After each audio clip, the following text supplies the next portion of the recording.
का शुभ सकाळ सर्वांना. गुरुकृपा ब्लॉगमध्ये स्वागत आहे. पाहू शकता नुसतं पाऊस चिकचिक येतो, पूर्ण असं चिकचिक करून टाकलं जाणं. त्याच्यामुळे हे छोटे पिलं इकडे बांधलेत. वावणी पडला म्हणजे पूर्ण माती वगैरे वाहून जाते. इथं पण बाहेरच्या साईडला पाहू शकता कसं चिकचिक चिकचिक झालं.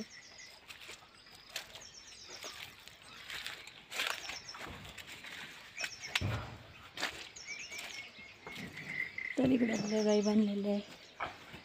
तब्येत कशी असो पण हे काम शेतकऱ्याला करावंच लागतं. त्याला म्हणतात शेतकरी राजा. जसं लोक बिमार पडले की ऑफिसमधून सुट्टी घेतात, पण आपल्याला कधीही सुट्टी घेता येत नाही. आहे शेण काढायचा मार्ग.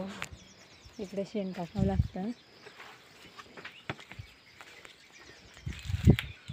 ही मैया खूप मार्केट देते, त्याच्यामुळे इथं कशी जाणं मला खूप अवघड वाटतंय.